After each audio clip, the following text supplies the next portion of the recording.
1,000 bottles of baby oil found during a raid. Bail denied. Dang, Sean Diddy Combs, what have you gotten yourself into? He has been officially indicted, and we're about to go inside the courtroom and get what was said bar for bar in his bail hearing. Shout outs to Inner City Press. He tweeted everything that was said during the bail hearing. All rise. Judge F. Terrence Sky presiding.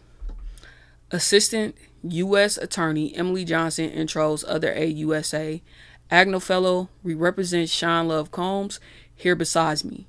Judge, Mr. Combs, you have been charged with certain crimes in an indictment. You have a right to be represented by a lawyer for this proceeding and any questions by authorities. The indictment has 3 counts: racketeering conspiracy, including ex-trafficking, forced labor, bribery, and obstruction of justice. Judge, Victim 1 was forced to engage in S acts.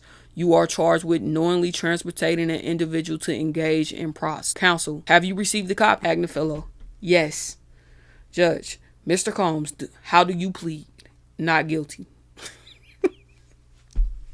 I feel you, Diddy. I see you. Has the Judge Carter set a conference date? AUSA Johnson, yes. Tuesday, September 24th at 10 a.m. The first day of the UN General Assembly, FWIW. Judge Trafalski, Judge T. I exclude Speedy Trial Act until then. We will have a detention hearing.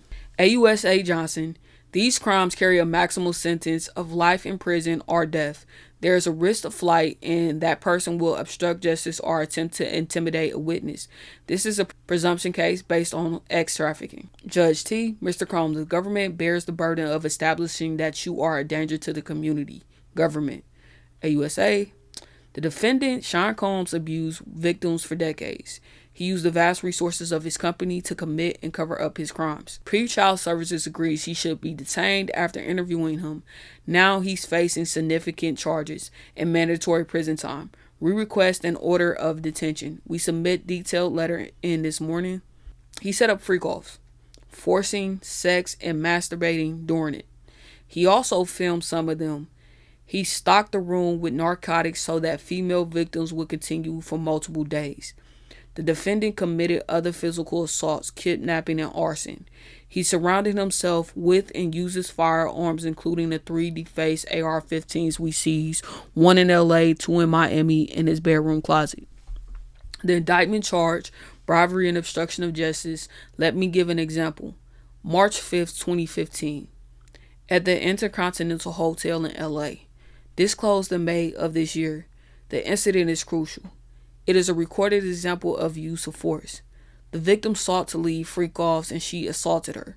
When hotel security was helping the victim leave the hotel, the defendant attempted to bribe the officer with a handful of cash. The guard refused to be bought. The defendant tried to get the video. The video that they're referring to is the one that was leaked of him yanking her by her hair, giving her a few kicks, and then grabbing 2 bags and, briefly dragging her a few feet before he disappeared. And we also do get the opportunity of him picking up a vase, chucking it towards her. That's the video they referring to. And most of this case is about Cassie. She is the victim. His lawyer is saying that it's only 1 victim, 49 witnesses. It's not 50 victims. The defendant tried to get the video. The defendant possesses a danger to these proceedings through obstruction. Be detained pending trial. I'm going to address the government's letter, but first, on September 5th, Mr. Combs flew to New York. We could tell an indictment was coming in the fall from our meetings with the prosecutor's chief. My client flew to New York. I told the prosecutors I'd like him to have the opportunity to turn himself in. We got involved with the case in March 2024. We've been doing our own investigation. On March 13th, I reached out to my colleagues at U.S. Attorney's Office and asked to meet. The November 2023 lawsuit seems connected and it got attention. They read the papers. After the raids, we took Mr. Combs' passport on April 1st. After that, anytime he traveled domestically, we told the prosecutors. A trip to graduation in California, another one for whitewater rafting. We wanted to build trust, to surrender. Mr. Combs flew to New York to say, "You want me? I know you want me. Here he is." We were worried that he had an airplane. We said we have to sell it. There is a financial management company that deals with these issues. Why are we trying to sell the plane? It's not our first rodeo. The plane, something else is using it. Someone else is using it from LA to Teterboro tonight. Just my luck. I wouldn't have the temper to come here and ask for freedom if I didn't have the passports. There's one victim in count 2, the sex trafficking charge. Mr. Combs wrote a very large check to someone he was in a relationship with for 10 years. People get in line for their check. I have no idea. 12 victims? I don't know. I'm happy there's only one. And so this victim that he talking about is Cassie. He's saying, hey, he wrote her a check. Now all these people coming out the blue. And they think they about to get a check. They not. And there's only one victim in this case. Well, this about to get messy. I like this. Okay, so this case we think is eminently manageable. Pretrial services says he has a criminal record, but he was acquitted. He is ready to do that again. What is Mr. Combs doing and why? He's here for treatment and therapy. Yo, now the case that they talking about this man getting acquitted for, I think that he is referring to that gun trial that he had in 2001. He was acquitted. So he like, yo, why you using that against him? Why you bringing that up? That's old. We focus on the present. And I wonder what type of treatment and therapy he in. Because to be honest with you, this man, now they took his passport and all of that, but this man should have been in rehab. They should have told him, yo, go to rehab because you have an addiction. He a functioning druggie and alcoholic. And it's clear based on some of the things he's been accused of, he also is an ex-addict. He need treatment and therapy. They ain't lie there. Mr. Combs is not a perfect person. These toxic relationships were mutual. Now he is trying to be better for the rest of his days. If there's one thing we've seen, we should stand with people who are trying to get the help they need. Somehow this hotel footage found its way out. I wonder how that happened. We didn't have it. The government had it. It got out on a day Donald Trump didn't have any court proceedings. Mr. Combs saw it and issued an apology. He wanted to do it. 2 people were in a hotel room. This him and Cassie, y'all. An issue that Mr. Combs had more than one girlfriend. Okay. Victim 1 was looking through his phone and saw that. Then hit him in the head with a cell phone and took his clothing. So he comes out in a towel.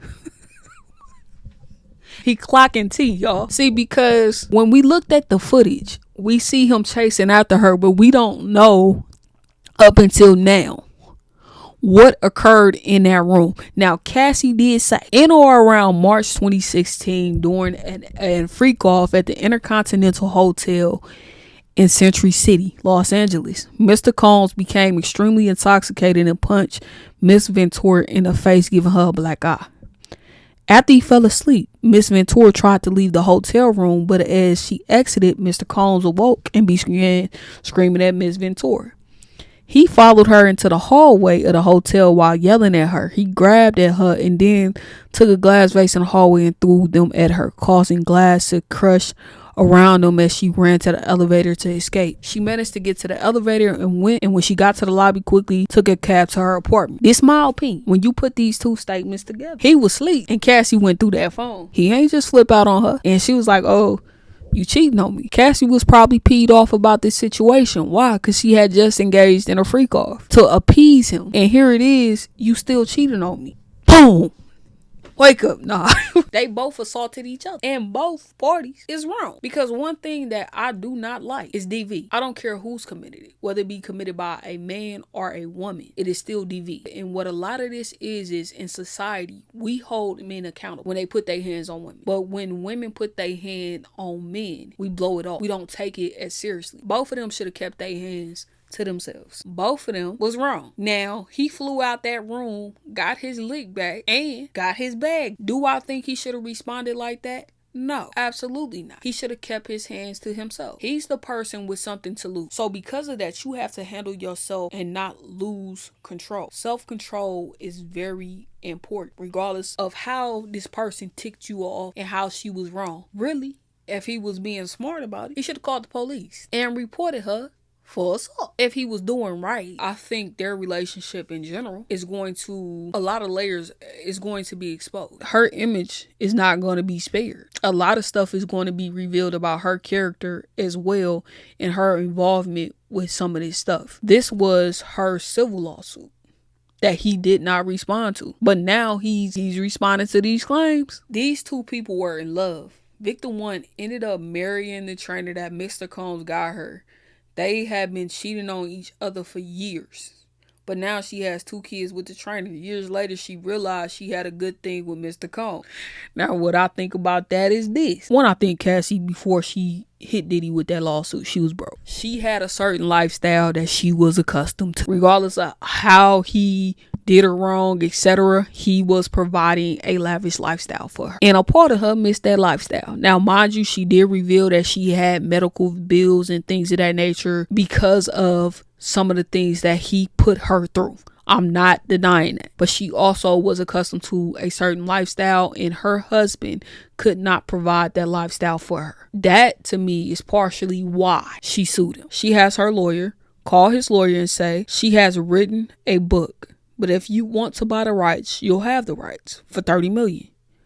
We have a recorded conversation. It did not go well for her and the lawyers. November 2023, she sues. When he contacts witnesses, it's not to stop a criminal investigation. It's to not be seen that one. While it is depicted as a one-sided thing, there's 30 million reasons, $1 a piece. She said, I'm going to write a book. You can buy the rights. And this is how they're about to eat her up in court. They like, yo, she was trying to extort him. This Don Richardson lawsuit and Miss Harper from the same band, the lawsuit says he did a couple of inappropriate things. Miss Harper said that was not my experience. There is no intimidation. It's the virgin recollection.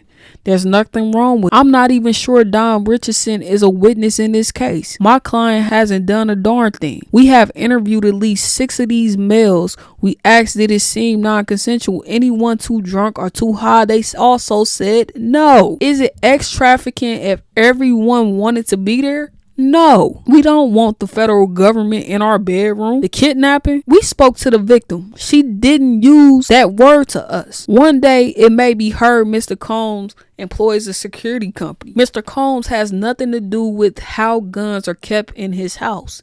He needs security in the sections of LA and Miami he lives in.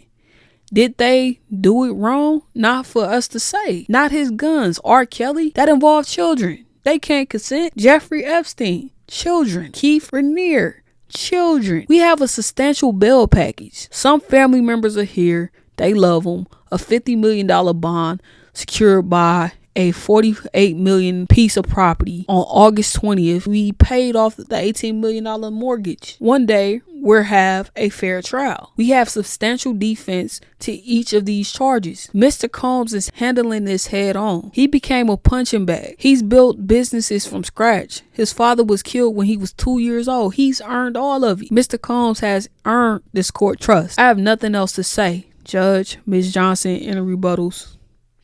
The defense counsel has his critiques of law enforcement, but he has not rebutted the presumption that the defendant should be detained. 3 days after November 2023 lawsuit, the defendant is recorded saying he doesn't want to talk on the phone. It may be tracked. He uses armed security with defaced AR-15 stored in the defendant's personal closet. Absurd. Now, ma'am, I wouldn't want to talk on no phone either because he already knew y'all was listening into his conversation. He allowed to say he not gonna talk on the phone because it may be tapped. You know how you know he said that? Because y'all had tapped his phones. Diddy better than me, bro. I'll tell y'all that right now. When I say that they was gonna have to drag me in a court, he moved too slow. Let me had thought they was about to try to indict me. I would have been up out the country. I would have been in a place where they have no extradition policy to the U.S. Baby, when I say they was gonna have to drag me back here, they was gonna have to drag me back here. You think you had to put in work to get this case? You gonna work dumb hard with me. I'm about to fly back up in this piece? No, come get me. I'm not handing over my passport. I ain't committing no crimes. I'm gonna live my life. I'm gonna live my best life. I'm gonna be here, there, everywhere. And If you want me to keep it a buck, I wouldn't have settled with Cassie. And I dang sure wouldn't have settled in 24 hours. I would have had my attorney respond to every single claim she made. If you gonna put my business out there, I'm gonna put yours out there. See, his team moving slow. When they drop that abuse at the hotel, they say this man record everything. Let me tell you something. I would have dropped a video anonymously, right? Of her abusing me if I was him. Because if that's the game you gonna play, we about to muddy the water. Well, let's get it dirty. For the record, we are proceeding on a theory of lack of consent, that she was coerced to participate in those acts. The judge says he wouldn't be a danger, would he, if he only engaged in these behaviors with consenting adults. We have the hallway video. Now, mind you, okay, now they're using this with the judge. I wonder if his lawyer is going to be able to get that thrown out, because that's been shared millions of times on social media, everywhere, the news, everywhere. It's been shared. And he said, this is a slippery slope. The government is going to say she was coerced. She had to say that to go for 30 million. We have a serious bail pack. I hope your honor can see that Mr. Combs has done things to show that he is trustworthy. I am asking you to trust me. I have my eyes on him. We speak 5 times a day. I want to thank you, your honor. The judge responds, thank you. I'm going to take a short recess and invite pretrial services to join me in the robing room. In this case, I find the presumption has not been rebutted, so Sean Combs will be detained. There has been significant violence and weapons around. Also, coercion of witnesses, even gentle coercion, can be effective. The type of behavior we're talking about happens behind closed doors. I thank family members for coming, but I cannot release him. Now, mind you, after this, his lawyer appealed this, so they're about to be in court tomorrow. It's about to be a lot of stuff that comes out concerning his relationship with Cassie. Now let's see what his judge said. Do I think he gonna get bail? He gonna get bail at one time. He might not get it right away, but he gonna get bail. This whole entire situation with him is weird, and I want to make it clear again, I do not support DV. I don't support people taking advantage of others. No means no, regardless of who you are. It means no. If someone doesn't want to do something with you, they have a right to say no at any point. And you need to let them go and be on about their day and find someone else to do it. He clearly has a whole bunch of issues that, he's had opportunities to get help with, and he's chosen not to. Like, he's been free since November. He should have already been in rehab seeking treatment for his problems. So they could have also shown that in court. Based on a report, they found a substance in his room when they arrested him, and that's not a good look. Because bro, like, you need to show that you can be clean. You need to show that you are upright and making decisions. And obviously, if he is in jail until trial, he's gonna detox up in there, and maybe that's what he needs at this particular point in his life. But we'll see.